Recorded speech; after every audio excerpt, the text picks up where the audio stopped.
got mail.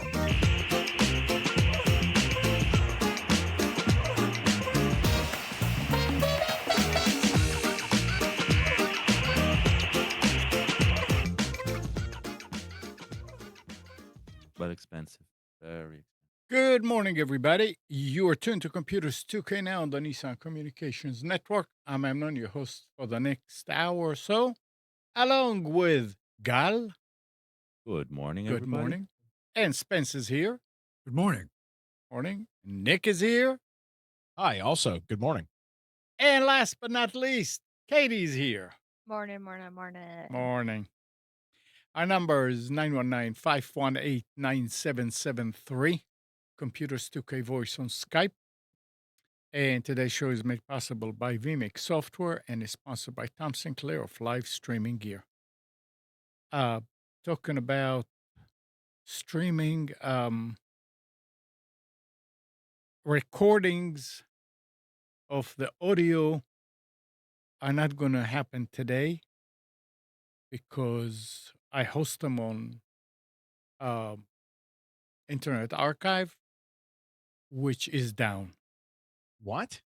Yeah, they've been down almost all week. They were up on attacked Monday. Yeah. Oh, wow. I see that. Wow. Yeah. The only notice on X is they're saying that they are working on it and it's going to be days, not weeks. So we'll wait and see. But anyway, I was going to set up something and I said, you know what? It's just one. You can. Well, you'll be able to upload it after the fact. Yeah. Oh, yeah, absolutely. And another thing. It's all about scrubbing P. Diddy. From the library. Yeah.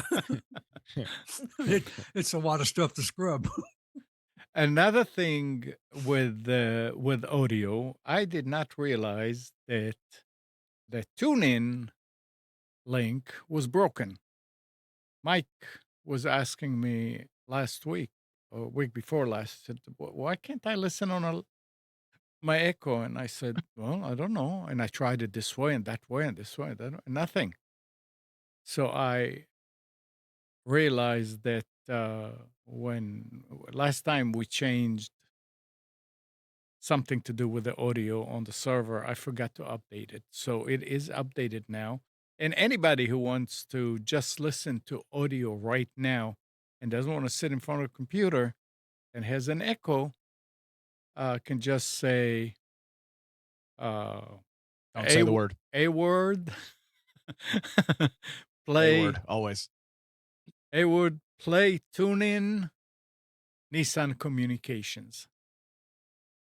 And you can listen to it on your Echo device. Mike wanted me to mention that. Well, there you go. All right. So So you mentioned the breach on archive.org. Yeah. Have you changed your password? I can't. I tried to. No. Is that password used anywhere else? Oh, That's no. my question. No. Okay. No. Good question. Let me look at mine. Yeah. I think mine's a custom one, but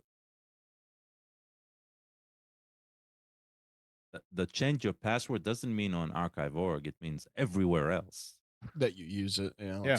that you So use I've got- that. Yeah, I've got that's two how I. archive.org accounts, and both of them have randomly generated passwords. So Good. we are now. I will say this: there's the data side of archive.org, which is Amnon was talking about with hosting files and stuff like that. And then there's the Wayback Machine. But I actually have been using a website for quite some time to archive web pages. Archive.is is what I've been using as of late. Now it will not provide you the history. Well, it will a little bit. But it's not going to have the crazy history of something like archive.org does. But if you need to, something looks weird on a website and you think it's going to change, which happens a lot, especially with news articles and things like that. Archive.is is really good. I've very much enjoyed their product. So there's a couple of other options. Sure. What Uh, else? the one I've been using is one that directs to all of the other options, Oh. and that is paywallreader.com. So you're And using it to archive the site to read to get past the paywall. yeah, because usually when somebody sends me an article, I am never going to visit that website again, and I just need to read that single article once. That's fair. And so I have no problem whatsoever with the ethics of this, and I think it's a great option, especially keep in mind that those who serve the articles themselves, they open themselves for these archivers exactly for this reason, right? They want the data to be preserved somewhere and to be accessible publicly. So I'm okay with that. And you put in the URL, and then you choose which service to show through. And it has a bunch, and sometimes one doesn't work, but the other does. So I see that they've got this 12ft.io, which has changed names multiple times. That website is now completely useless. yeah, They it's have gotten dead. to the point where they are now selling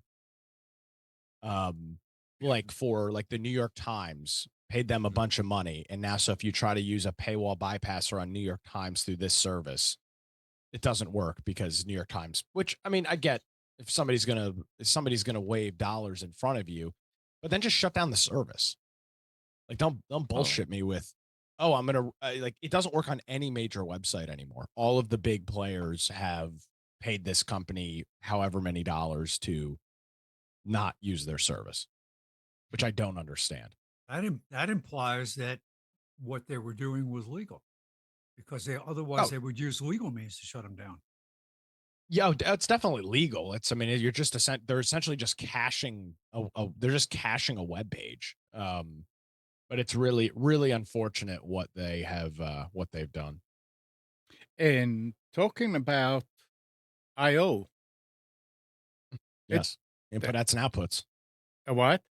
Inputs and outputs, No, IO. that IO.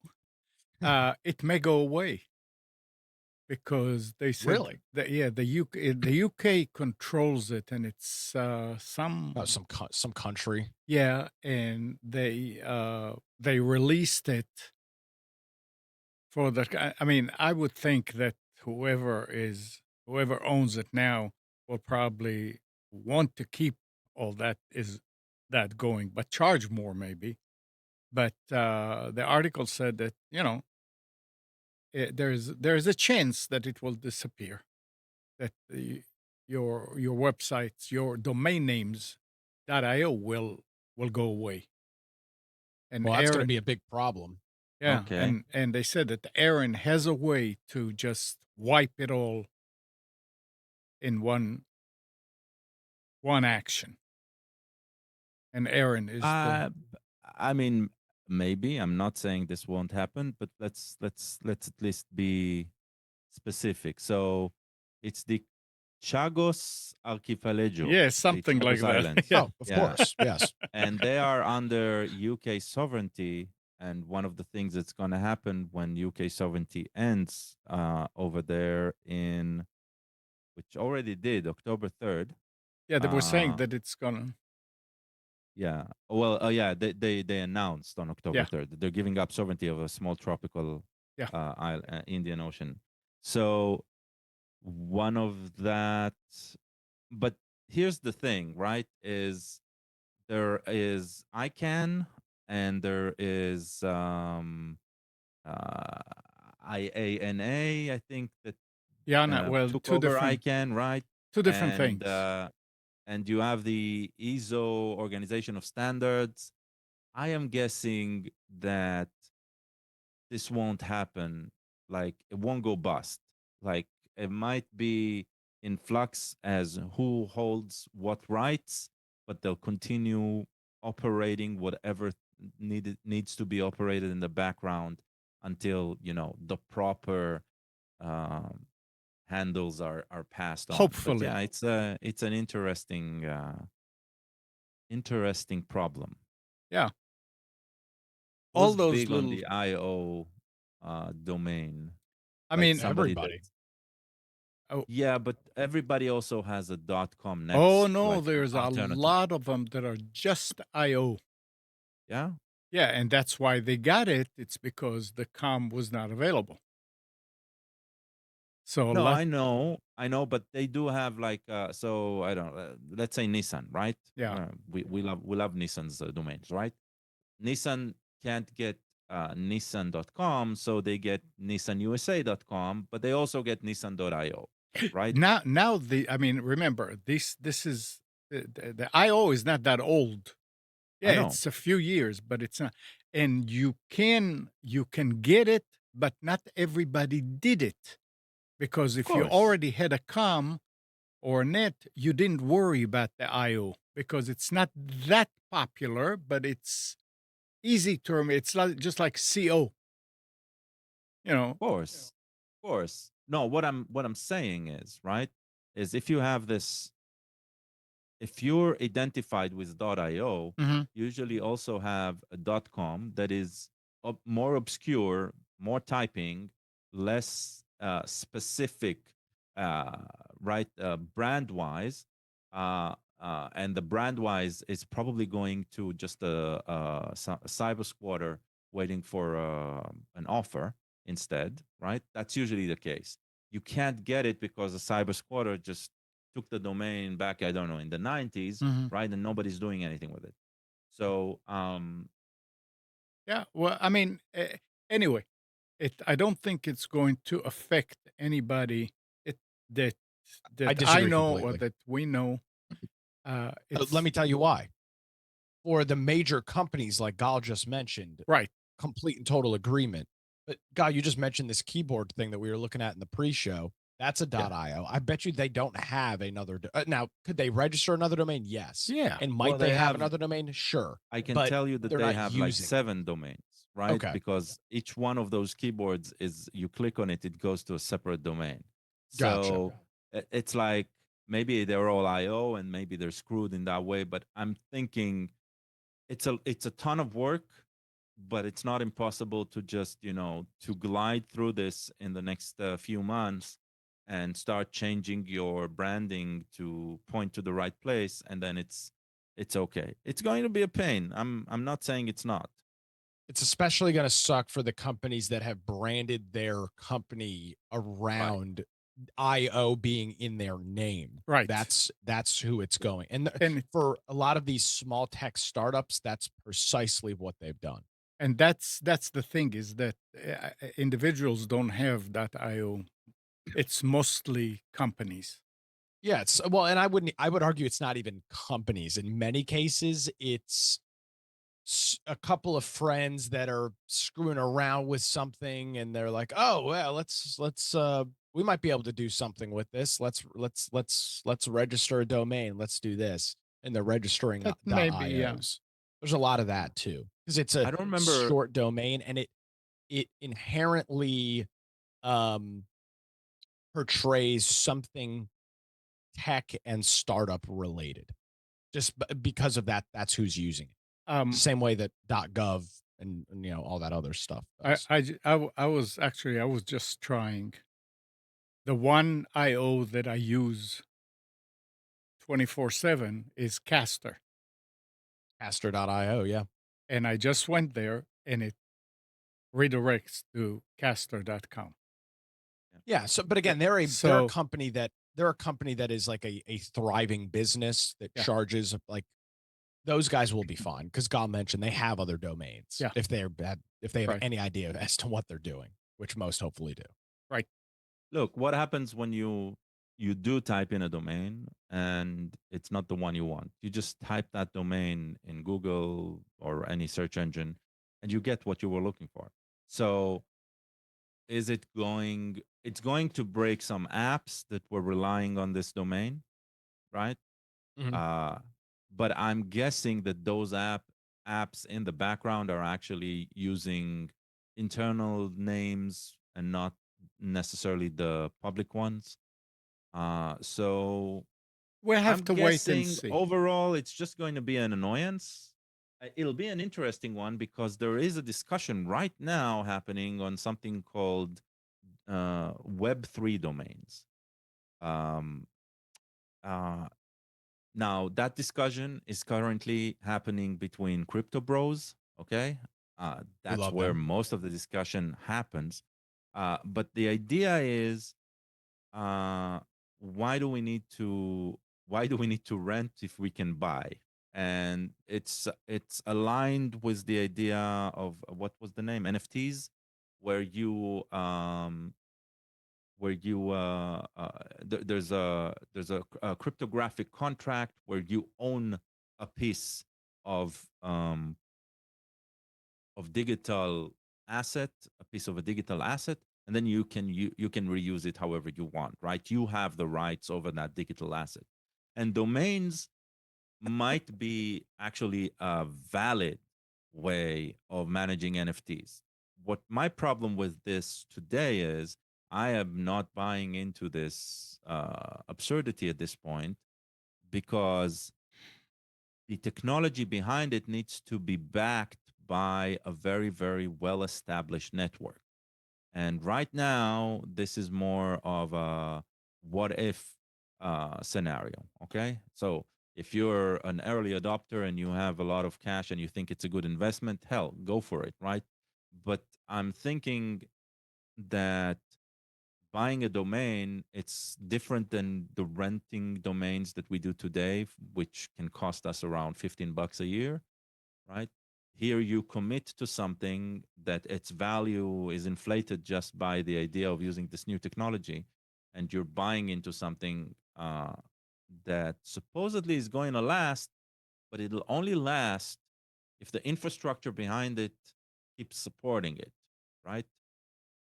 We need the infrastructure of domains to decide whether it's accepting this type of contract versus another type of contract, etc. And there's some rush right now into we have the better. It's a Betamax VHS combat at this point, right? It's like who has the better Web3 infrastructure out there, and who's buying in. There's some huge financial firms that are buying into it, so it is heating up. But I can't say I fully understand technology yet to say, yeah, this is going to survive this, because that's not necessarily 100% clear. Oh, Uh, that will change a bit the way these domains are being peddled. It'll be different domains as far as I understand. Like it'll be a completely parallel network of domains.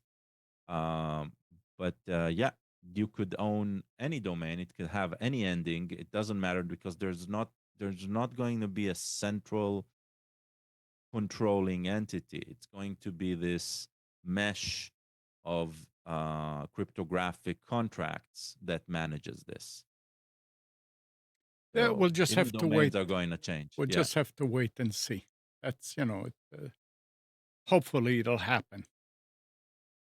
I don't know. But I don't know if I hope it will happen. To tell the truth. I sure hope, because the thing here is when you rent, you can lose it.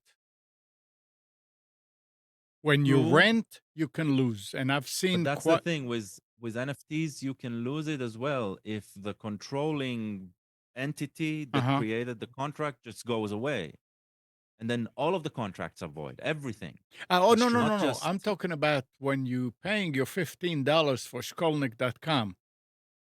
If you yes. I forgot, understand that. if you forgot to pay it, it Yes, can go away. it It can. It will go can. Yeah, away, and somebody will grab it right away. I mean, there are people that make a living out of this, sitting yeah. there I waiting. never. So I know. I know. so I that's know. that. So that's the thing is, well, but if it's yours because it's got your name and you can buy it, then that's it. But it's going to However, cost you. So however, we'll see. right. One of the things that did happen, right, in this industry is today cyber squatting is a lot harder than it used to be, Right. right? Because the companies who rent you, they rent you in they do not make money out of the cyber squatters, not really, right? Right. So they're not interested in them taking over somebody's account, because then they get a bad rap. They Yeah. allowed it. So today, when in most places, when you rent a domain name, you, even if you forgot, they give you like a grace period. They They do. bombard you with emails. They do whatever they can to make sure that you intentionally did mean to not pay for Um, this next year, uh, right? I I So I beg to differ because I see people that, especially in nonprofits, that have lost because the person in charge changed and they got somebody else and they didn't receive the email and they weren't planning on it. yeah, yeah, So, this is why a few years ago I changed the way that I do the registrations through Delta Force. Right now, they charge me. So it right. definitely goes. It definitely renews. Then I bill the customers. Now, did I have situations where I paid for it and couldn't get the customer to pay it because they disappeared? Yeah, but it's still worth it for And those that's when that you call do. your friends and, make Uh, a visit. Just, but hey, I got your domain. You may have, I think you lost your domain. I got it right over here. Come on, open up.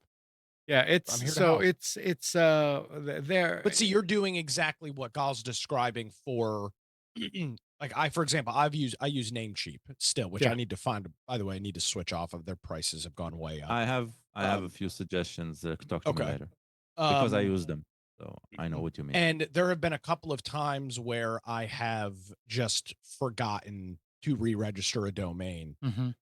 To renew. and to renew a Yeah. domain, and it sits in that grace period for I think 30 days. It's a long time Some that of it them are sits in that period. 30, some of them are shorter. Yeah, don't buy with So GoDaddy. They don't protect you. Yeah. they don't. No. They don't. No, you need to buy. You need to pay for that protection To in hell with that. advance. Yeah. Yeah, exactly. Yeah, I know somebody got jammed up with GoDaddy. Yeah, Yeah, so they really it don't care about happens. their So customer. anyway, that new technology you're talking about, God, that's why I hope it'll happen. And we'll see. But anyway, Yeah, not the way it's going on right now. I'm not saying something needs to change. Something does need to change, but I think the way this is going is the wrong way. That's well, the problem. well, Yeah. then So maybe it'll be tweaked. But it's okay. We because don't then know. buying a domain will We- be will cost thousands of dollars. Yeah, That's the thing, yeah. right? You know, And it's not because it's fueling the infrastructure, and that's the problem. We'll have to wait and see. We don't have a crystal ball. No, well, I'm I just do. talking about what they are doing right now, what they're Today, trying to it's push. Yeah, costing you a fortune to have your TLD name, the dot whatever yeah. you want. I mean, if you want your own first, I mean, it takes forever for them to okay it and all that. So never mind. Yeah, yeah. Let's switch. DirecTV has agreed to acquire struggling rival Dish Network. Yes, I saw this. It's a big story. Yep, creating a satellite TV behemoth with They nearly they 20 agreed. million subscribers. What?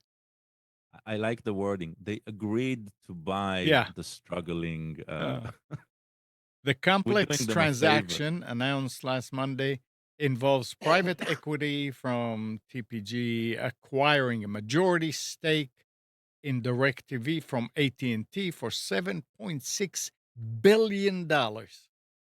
DirecTV will then purchase Dish for $1 and assume its debt. I mean, they're being creative there, Magnanimous. but it's fine, you know. But it's Pretty good gig. So what's that market look like? Has it been steadily growing I or doubt just it. facing financial issues because of royalties and licensing? Well, so here's the issue that DirecTV and Dish are now dealing with. Um, YouTube TV, Mhm. Hulu Live TV, Roku name Live the TV. name the service is drastically cut down on the drastically cut down on that service. Now, if you drive through rural areas in the country, you'll note that almost every house has a satellite dish, and that's because their broadband is not quick enough. However, as more and more folks, due to a variety of factors, not even including Starlink, but the Biden administration set aside big money for this, which I think was ill-advised, but nevertheless, this huge rural broadband layout. So many, many more of these folks are now getting coax-based internet is prominently what it is. The need for it just I think is slowly evaporating. I mean, if you've got a 20 megabit internet connection, you're probably fine to use streaming TV and also be able to do other things on your network at the same time. You don't need 100 Yeah. or 500 megs to No. I mean, I'm streaming YouTube TV right now, and let me see if I can tell you what the network throughput is. It's 20, not 20 much. megs is more than enough. So I I'm mean, currently streaming YouTube TV inside of Google Chrome, and it's using a whopping 3.5 megabits by the looks of it. It's hard to tell because I'm in Task Manager. Um, that's it. That's what it's using. Oh, Yeah, here we but go. Stats for nerds. if you look at your router right now, right, the entire house with its smart home, uh, phone connecting to Wi-Fi, you're streaming out right now, and consuming a live stream, right? You'll see that you're way below 20, So, 30. You're more well, than enough. so I yeah, so because I'm watching on YouTube, you can right click and view the stats window, and this YouTube live stream is using 11 megabits. Now that's the highest quality setting that it offers. But it's currently Yeah, but that's Right. because you It's have. using up to 11 megabits. That's the thing. It's not using 11 megabits. It's using up to 11 megabits. no, it's no, I'm looking at the Yeah. connection speed and it's fluctuating every second. 11 14, 11 13, 11 and 12. and that's And that's a because 4K broadcast. No, this is 1080p 60 on YouTube TV. and that's because you set it up like that. No, it's because it's got no limit on bandwidth because my connection is fast enough. Yeah, So that's it what I just mean. is If pulling you the max that it can. So It's a testing it 1080p, before it's trying. Yeah, yeah, it's a 1080p stream at 60 FPS, YouTube must have around 10-ish megabits is this quality of the but stream, which is it actually adds up but because a is regular 30 frame oh 1080p stream recommended is at least 5 or 6 megabits, and you're doubling the amount of video bandwidth when you double the frame rate. but So you that have makes a sense. way to adjust that. Yeah, yeah. it's You can YouTube. I lower it. can yeah, so let me lower it down Yeah, to okay. That 720p yeah. 60. No, I Um, mean it's just that's what you're talking about your streaming. I mean, when I had to change AT&T from 500 to 100, um, I'm still doing the same thing. I'm all the reruns are running on it, our phones and everything. There's no difference. There's absolutely no difference in what? in the The quality. quality of what's. I mean, I've never Oh, seen a problem with something slows down or anything like that. So it's okay, so I what you lied. guys are saying. It's right. What? So I had YouTube set to auto and I assumed it was on 1080p 60. It was on 720 60 Oh, and that was 10 megabits. So now I'm at 1080 60 and it's almost 24 megabits mm, is what it's pulling, at least according to the connection speed thing. I would Uh, still I would still check your router, because the reason I'm saying that is I don't know what the number they're representing is exactly pointing to. It might point to the final image after it's expanding. I see what you're saying. Yeah. Right? It might be an equivalent of in RAW. remember they're using HVAC today, which is a very, very aggressive um, compression algorithm that creates a very, very narrow bandwidth with very high quality, right? So there's a lot going on. Let's There's a lot see. going on. So So bandwidth monitoring. mm, WAN. right now on my specific network, right, with this image going out and everything coming in, I have a couple of phones connected. There's no active streaming other than this. I am below, what's this? This is the number of clients, megabits. I am below 4 at this point. So check this out. Oh, See if I can zoom in on this. So, no, I can't really see it. Um, Yeah, bandwidth 25 monitoring. between 25 and 50 megabits, but in spikes. It's in spikes because it's Yeah. streaming. So you can see Right. when there's a big data burst, it's shooting up to 40, 50. This one's at 80 megabits up here. So it's Yeah. definitely doing something. Yeah, but keep which in makes mind sense. if you had less, it'll just be more flat. Correct. You just Yeah, there's no buffering. It's the way the algorithm works for live TV on YouTube. exactly. It grabs how much it can for as long as it needs. It stops, then it grabs again, right? Precisely. And so you'll be good with 20 as well. It'll be Yeah, it'll because be the same experience. the point is it will especially YouTube, which I would argue is probably the best at this. They are masters at serving content at the highest quality for the bandwidth that you have available. Right. Exactly. They have really mastered that because so many folks watch on their phones and in areas where they don't have good connections and throughputs and so on and so forth. They have really had to figure out how for their CDN how to serve content in a way that that makes Right. sense. And they're ubiquitous, right? Their servers sit, their caching servers, they sit in like everywhere.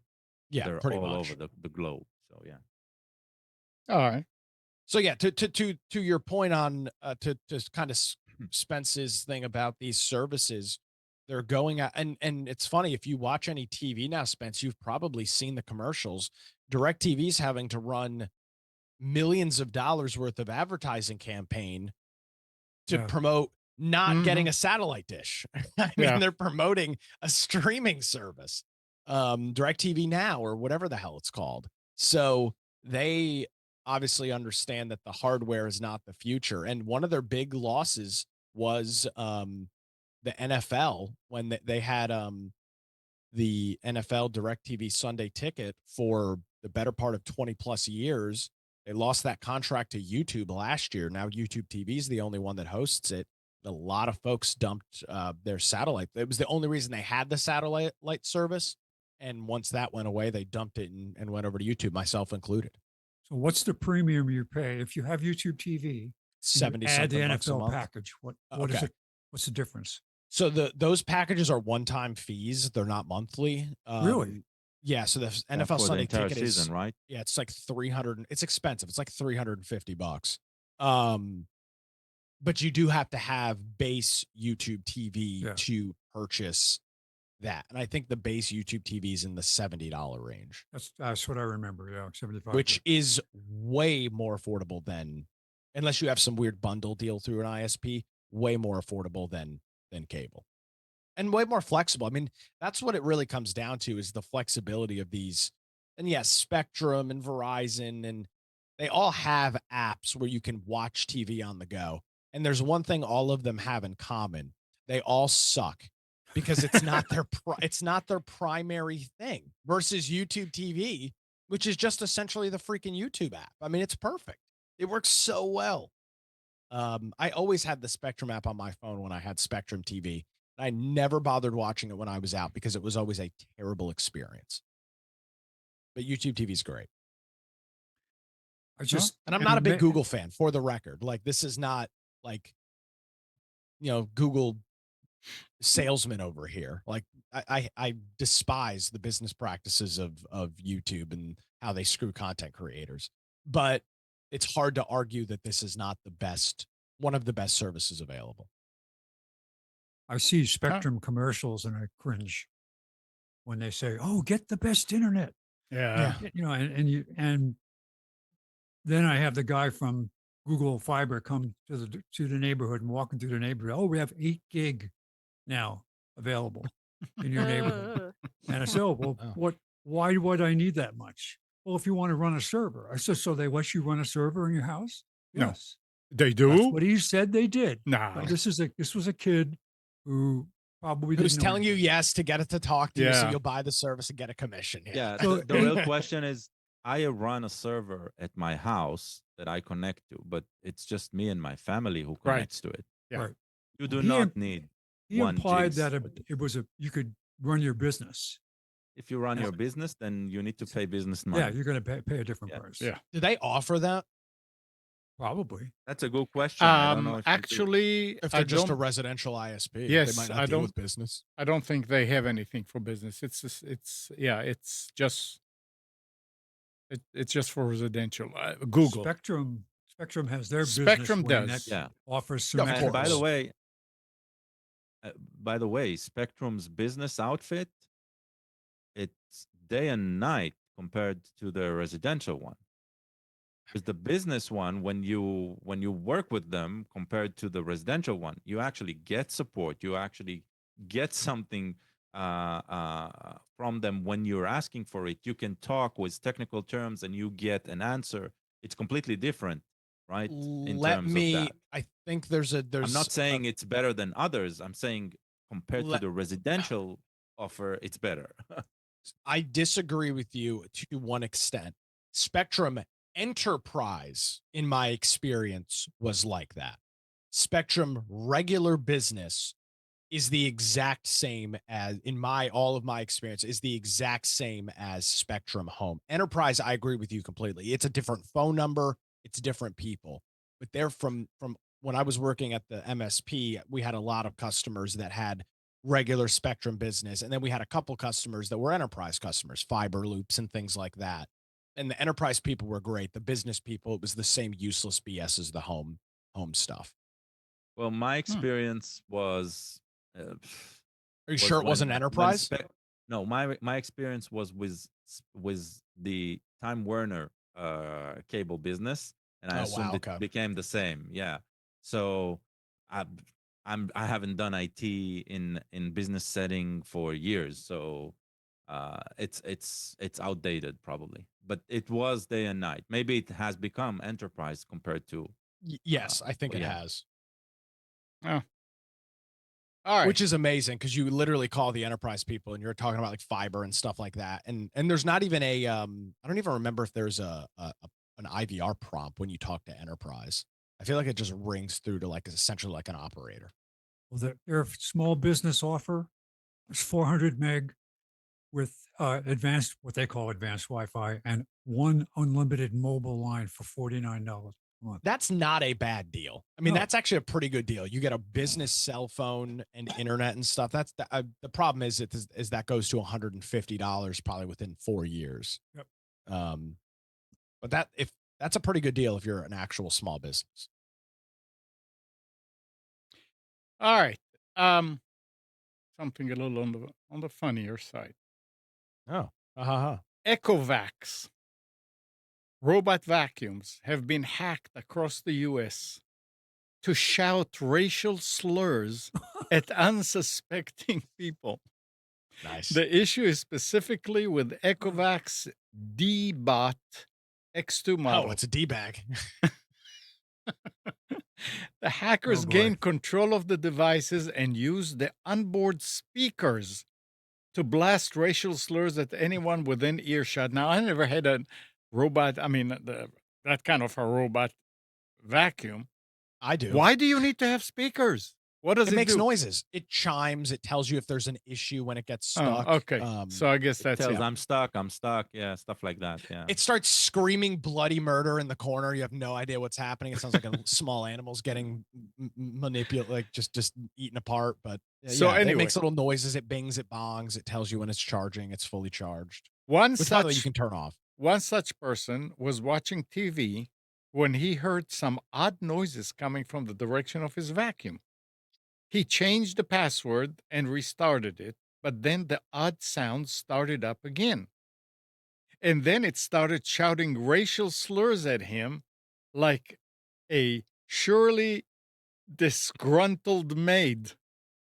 There were multiple reports of similar incidents across the United States and around the same time. One of them happened in Los Angeles where a vacuum chased a dog while spewing hate.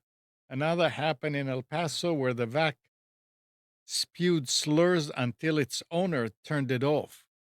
I How the hell thought do you I turn thought it off? I have no idea. I mean, You don't there's take take no the out the battery out. battery. there's Yeah, Yeah, no but take out the switch, battery. no switches. no, there's no There is. It's switch. digital. There's a Well, button, but it doesn't mean well, it'll see, that's what react. I'm thinking. I would Yeah. assume there's a button, but it's a soft button. To take Yeah, the Yeah, actually to exactly. disconnect it, you probably have to take it apart and disconnect the leads to the battery. Mine does yeah. have a power button too, but I don't know what it does. I've Just never let the battery go pressed it. bad. Just don't recharge it. That's a lot of racial slurs to be yelling Uh, and screaming. Remember, it's not moving while it's doing this Now, like are it well, these is. you put it on the back like a cockroach, right? It's just amazing that I mean, it only happened, and they didn't say anything about it happening a lot. So it's somebody could have gotten it, and that's not even This is creative. That's not probably even creative. This is just stupid. no, it's not stupid at all. This is proving the issue with Well, this ridiculous Internet of Things device that we've created where companies are okay, essentially leaving devices wide open. And you got to remember, a vast majority of the people that probably fell quote unquote victim to this have zero networking right. experience, have none of this stuff. And there's a port or something open or some NAT rule or whatever that They're is using that is there. admin. Yeah. And Yeah. but like this is not the fact that these it's when you buy an enterprise piece of equipment and you have to set it up, you obviously have the expertise or the knowledge to set it up in a way in which that's not an issue. When you go and buy a $200 remote control vacuum off of Amazon, I don't think that same level of expertise is built in by Offered, yeah. default. I was And on some website. why does the I'll prob- vacuum need to talk to the mothership anyway? to keep all of its stuff is I mean, I have a Eufy vacuum and or a Wise vacuum, and it absolutely connects home. It That's what saves The the reason, configuration to the it cloud. draws the map. It's yeah, what yeah. tells it the estimated Yeah. runtime. It does all of that stuff It's through. basically to communicate with the app. In order Yeah. for the app to find the device inside your home, they Oh, need yeah. to Okay, talk that to a makes sense. central location. And so usually that's outside of the home. The one that I I- had, the original one I had was Bluetooth. So Oh, there yeah. was no Yeah, way. that's That makes different. sense. Yeah. Yeah. there was But that's limited in range, right? So No, it's just so you can communicate with it to program it or do whatever. There was really right. not much you could do. It didn't have any. The sensor Right. was actually a tactile sensor. It wasn't even using infrared or anything like that. So and it the, wasn't remembering. there was another story that was attached to this. I didn't save it about smart TVs that the amount of information that they collect and send back to the mothership is unbelievable. That makes And sense. they were talking about those vacuums and they have cameras so they can see and they send all that back and I mean it's amazing what can happen with them. And they said that those all these smart TVs and smart vacuums and smart devices are putting us at risk, high risk, depending what you got and what your situation. I mean, they were talking about, I'm saying, what? They were saying that people that have smart TVs, they even send the companies can collect enough information to know how you vote. I'm saying, what? I mean, Well, I mean, it depends on the content that you consume. So oh, if you're interested maybe in mostly Republican content, right? Then you might be a Republican, you right? might It's be. like, Yeah, you see, yeah, that's it. it's Might. always a might. It's all Yeah, look. We're talking yeah, about before the show, right? I talked about bullshit generators, yeah. right, and LLMs, and one of the things, bullshit generator, Spence, I don't think you were here during the conversation.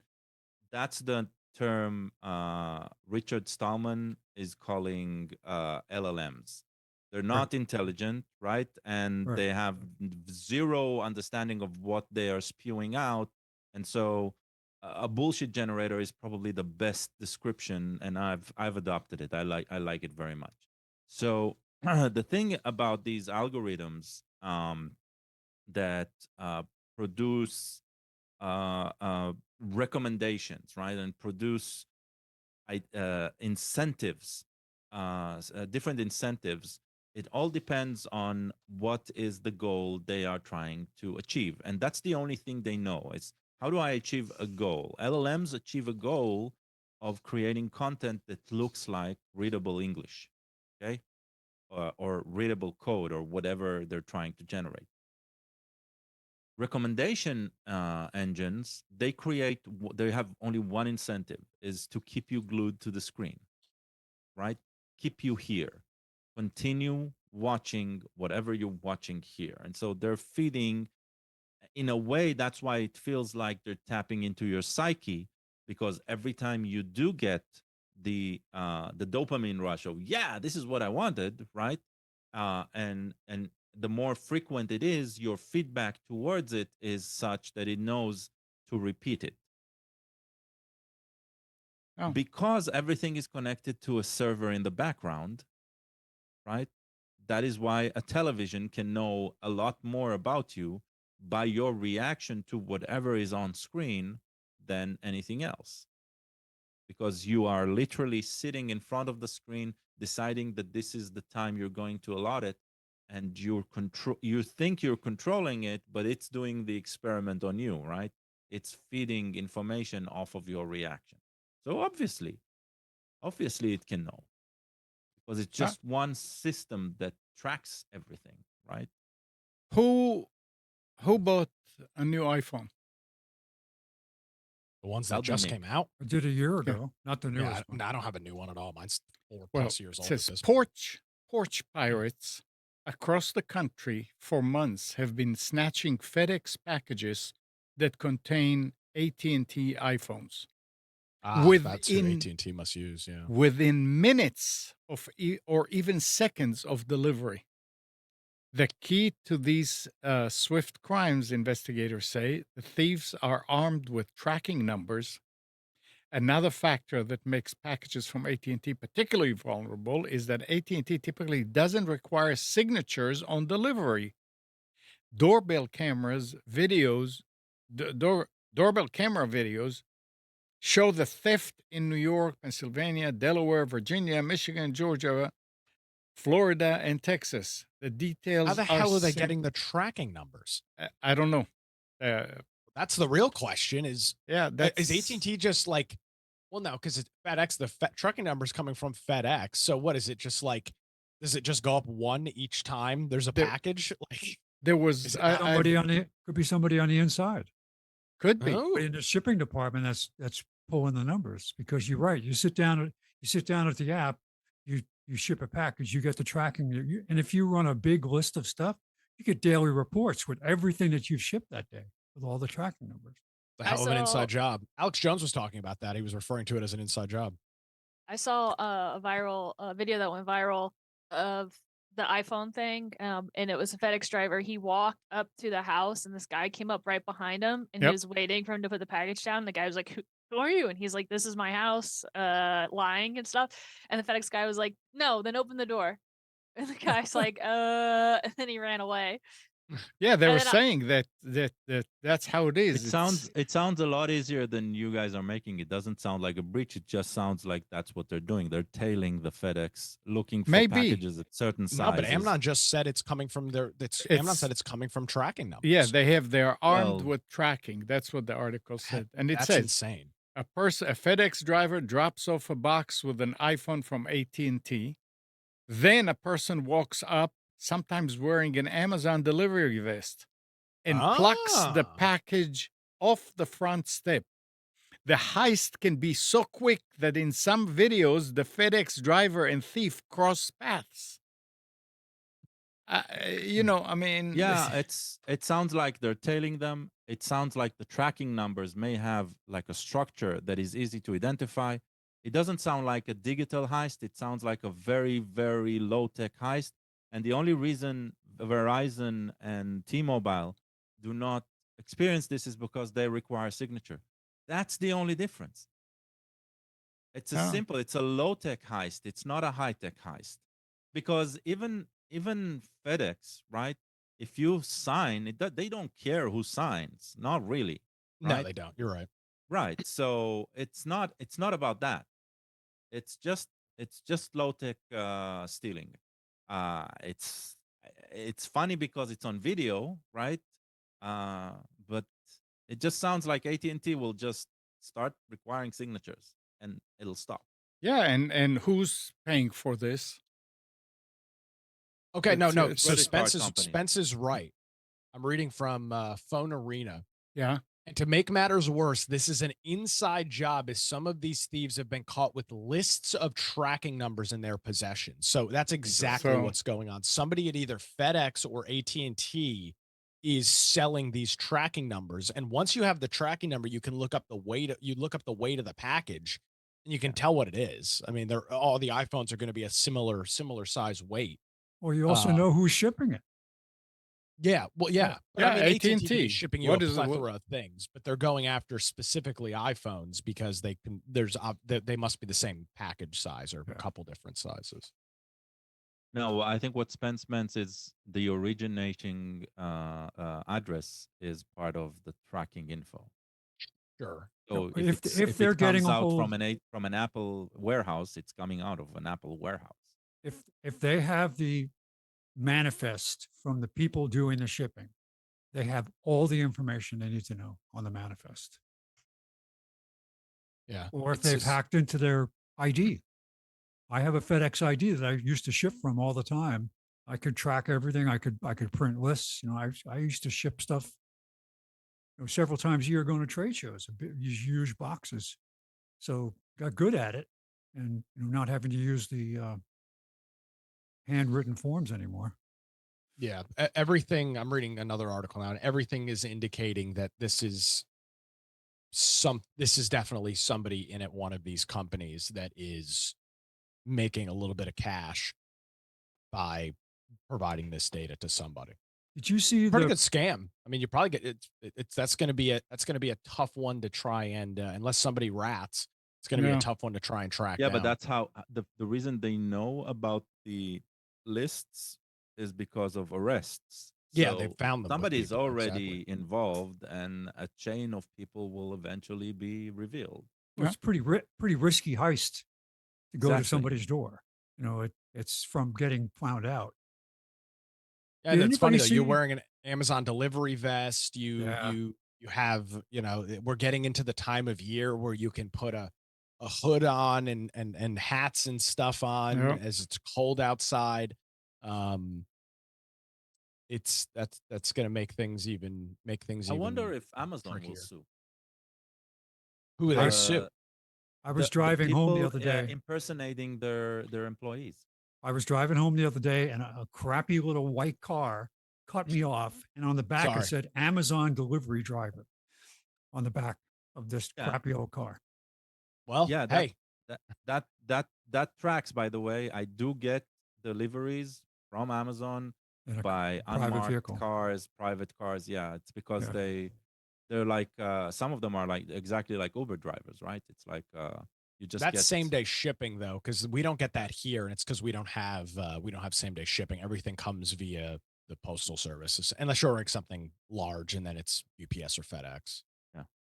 Oh, I've seen one time in the last couple of months, I've had a private driver deliver something to me, but I don't know if that it's also hard to tell here whether that's a private driver for Amazon or a private driver for the postal service, because the postal service also does that for deliveries of packages, as they'll use contract drivers. So I don't think it was an Amazon employee. hmm. I think it was a uh postal driver. Actually, it definitely was, because I've never had an Amazon tracking number. So it was 100% a postal employee, or a contractor, I should say. Hey Nick, how Yo, relevant are the Xboxes now? it's I mean, you have two main game consoles, Okay. the Xbox and the PlayStation. They're still The the article PC gaming has added more user base, but Xbox and PlayStation still incredibly popular.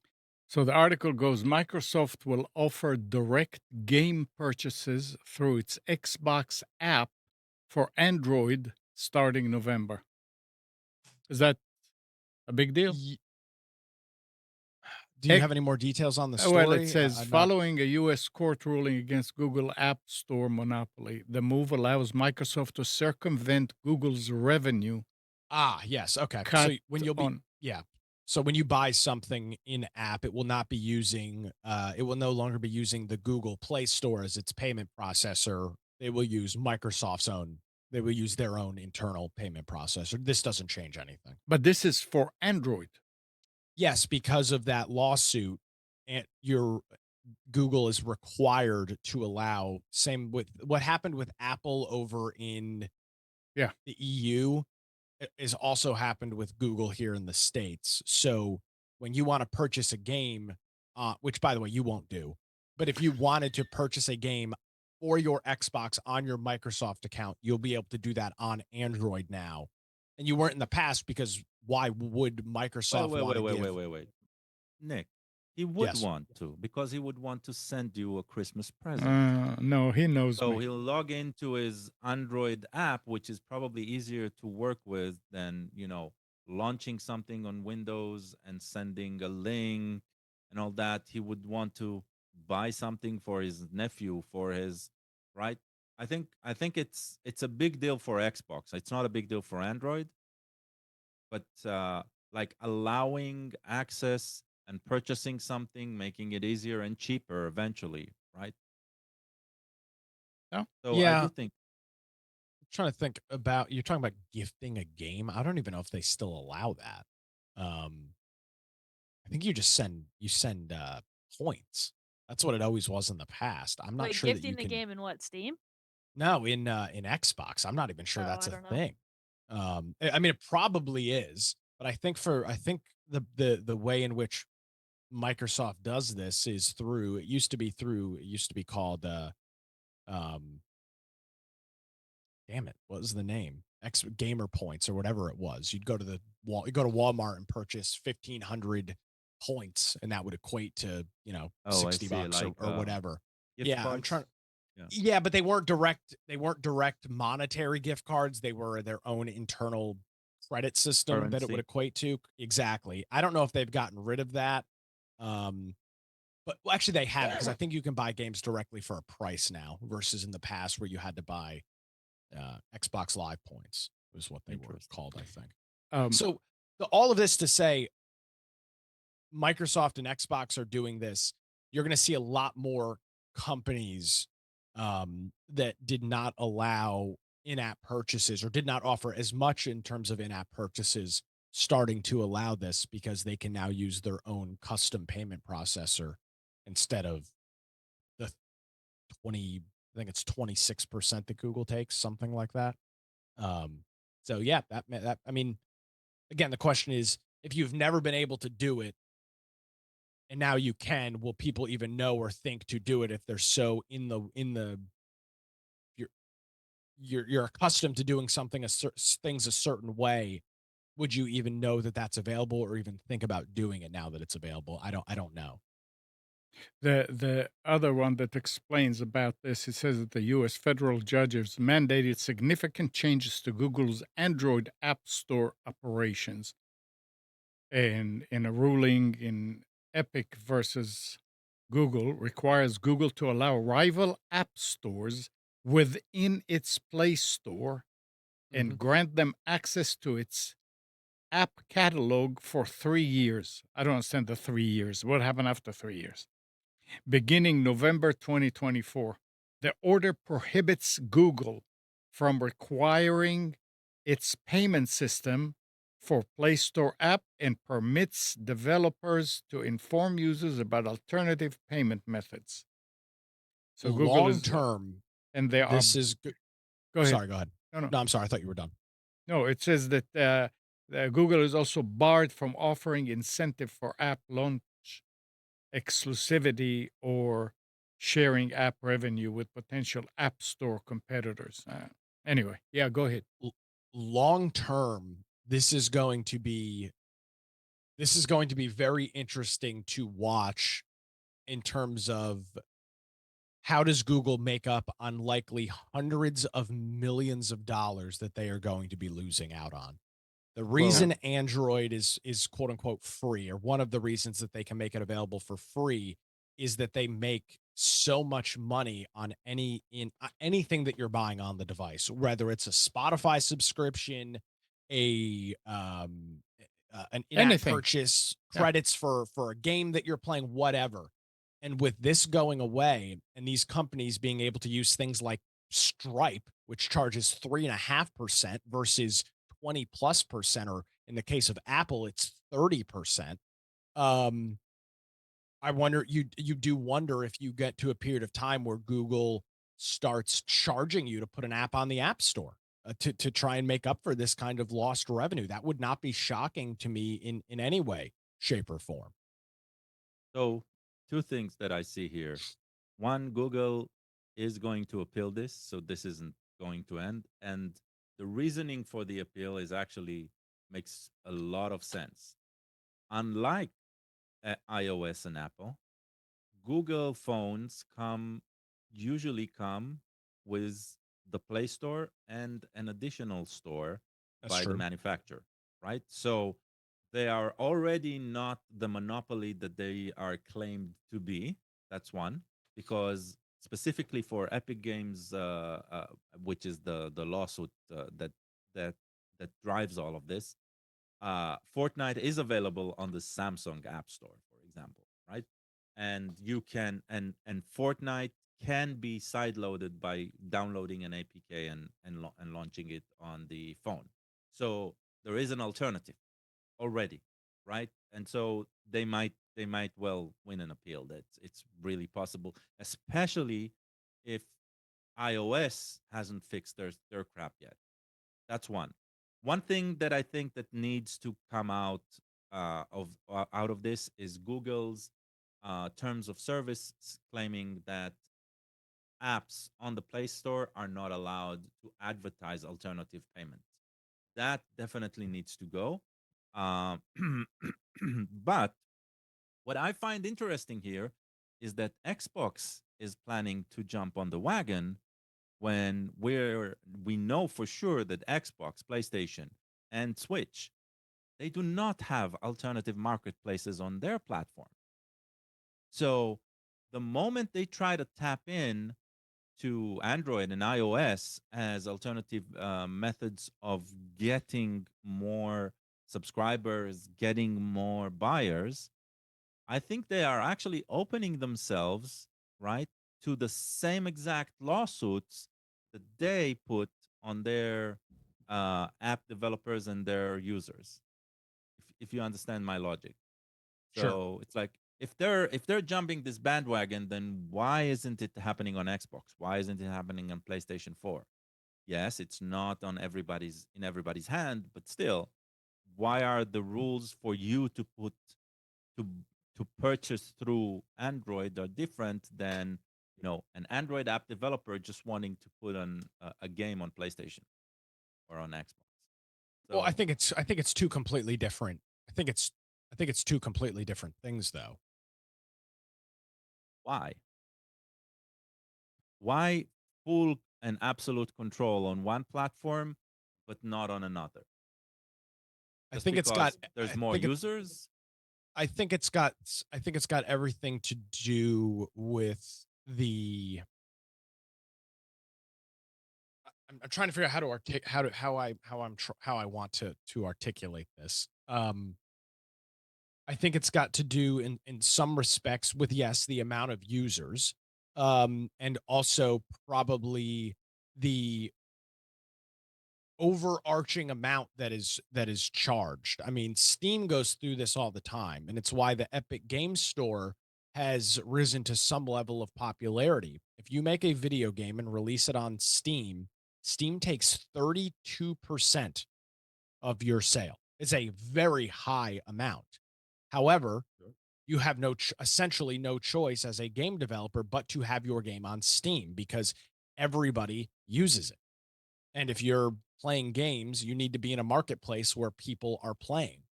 Epic Game Store comes in with a much lower rate, and they've seen some success with that. Is that it's not anywhere near what Steam is, but they're growing their user base. Um, and I think probably more God maybe has to come down to the fact that uh, Xbox is a completely closed platform. It's not something. It is a closed platform versus Android and Google, which is not necessarily um, iOS is closed as well.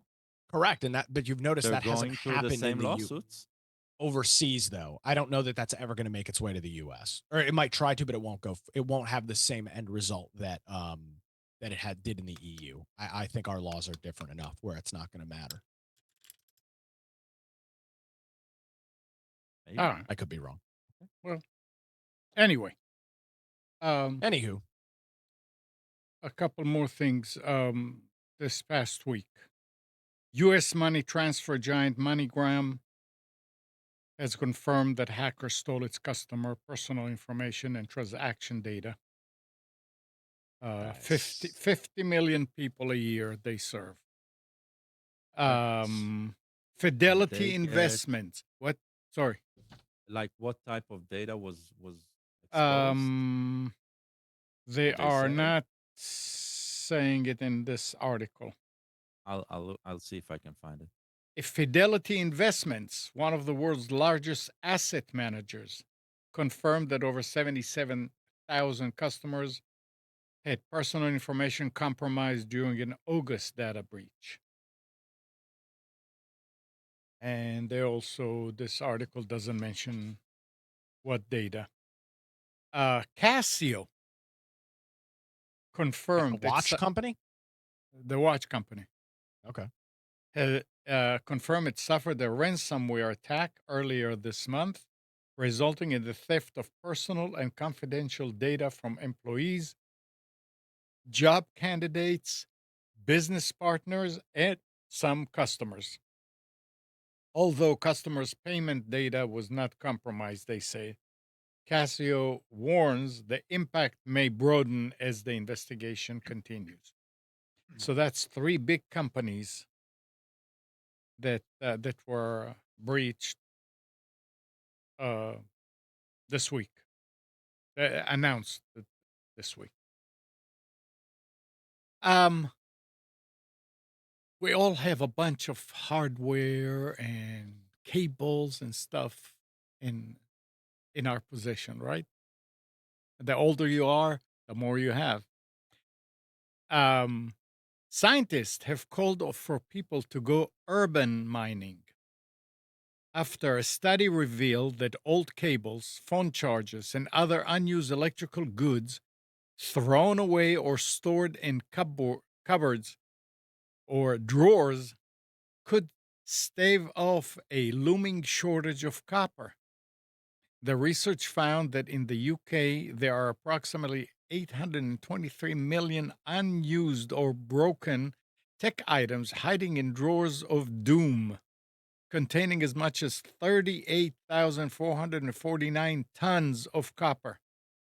including 627 million cables, enough to provide 30% of the copper needed for the UK planned transition to a decarbonized electricity grid by 2030. Um, I know I've got a bunch of copper in the in different places, but not that much, Let's but This is that's what I love about academic studies. They're so unbelievably uh, stupid. well, So the procedure for taking these 800 million cables and stripping the strip. copper Yeah. would be so unbelievably expensive and time consuming Yeah. that it's not even close to practical. The Well, Yeah. matter. It makes you feel good. I no, guess no, so. no. They're addressing something specific, right?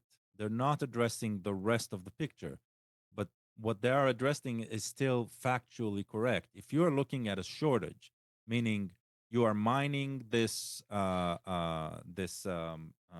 material, and if by the means of mining you are getting less and less of it every day, then you need to start looking, because we do not know how to use an alternative material. Then we need to look at what does it mean to start reusing whatever is existing there and is unused. Now, you are correct that the amount of energy and cost right now is extremely high. That just means that if you look at this, right, this is getting we're getting short-handed with, and this is getting costlier. It means that the material itself is going to cost more and more and more over time, right? Just basic economics. Understanding that it still exists somewhere means, actually what it means, their analysis just now, right now, it says, hey, don't throw out those cables yet because it might bring you some money in the future. Because right now, if you give it, it's pennies on whatever items and a costly process to extract it. But if this is going to be the only source, then hey, They'll come up with a it's, different material and learn how to use it. I think that's the solution. But so what the academic had in mind and what the news article had in mind are two different things, right? The news article was just about us discussing this and making sure it sounds like a farce. But what the academic mind was of, hey, let's look at where all this copper eventually is ending at, and there's a huge ton of a huge amount of copper that's just sitting in drawers eventually. So something needs to be done about it. They are not suggesting what. That's the Pennies, part of just the just collect discussion collect that's being pennies. driven. Maybe eventually. Nah, I don't think there's any copper in that no, either that's anymore, right. right? So yeah. Old pennies, though. Old pennies, yeah. Um, W- about the MoneyGram Yeah. breach. So names, contact information, date of birth, national identification numbers. In the US, that'll be SSN. Okay. Mm. So a limited number of social security numbers. So they say not all of the accounts had that associated with, but in a limited way, social security numbers were exposed. So very, very, very important. If you've used MoneyGram in the past years, if you had an account there on their online services, um, whatever you can do to protect yourself, they'll do that, right? Yep. Yep. It's getting more and more common to see things Because like it that. also included, let's not forget, bank account numbers and social security Yeah. numbers along with bank account numbers. Uh, that can be very, very hurtful. So Yes. All right. Are we done? I believe Think so. so. Katie, Yes. you were quiet for the most part. I mean, anything new in 3D printing Nah, other than I'm getting my friends addicted to it. and so you becoming no, I'm better not say it. It's fine. A mogul, a mogul. She's a Oh, 3D I printer. already tell my friends I have an empire, and they're joining my empire. But yeah, nah. Huh? This Sunday I'm distracted because I'm getting ready for an online convention I'm gonna attend. It's gonna Online? Yeah, it's a streaming convention. I mean, I'm not vendoring or anything. Oh, I'm just gonna I want to go to the panels and all that stuff. So it happens right after this. So huh? I got to get my I was about to ask if you're going to the Fayetteville Comic Con, but apparently not. no. Hopefully not. No, I did that last year and it was not successful. Yeah, I looked at the lineup. It's a very small con. I mean, one vendor only made $5 on Saturday, and it good. I ended up breaking even because I didn't get a hotel. I traveled there, the hour and some change, but if I got a hotel, I would have been in the red. Oh well. Yeah, so today's a It's quiet day. alright. It's alright. Well, I guess that's it then. So thanks, Katie. Just hanging out, just vibing.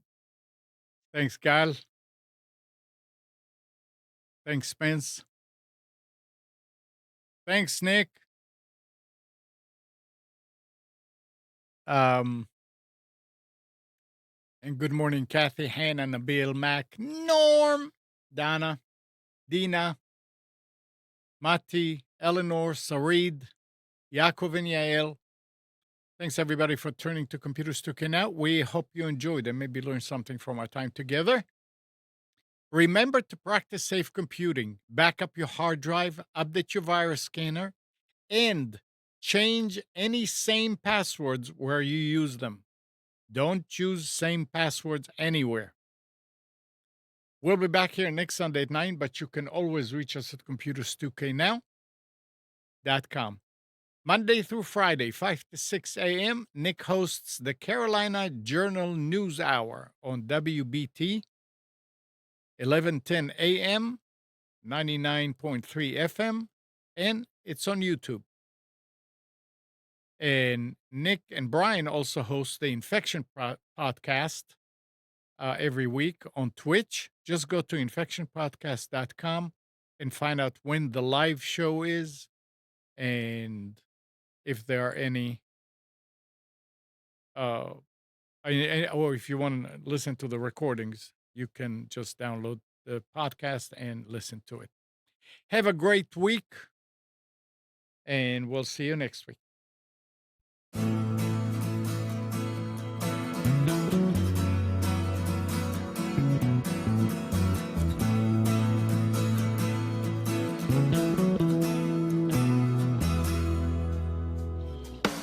You are tuned to the Nissan Communications Network.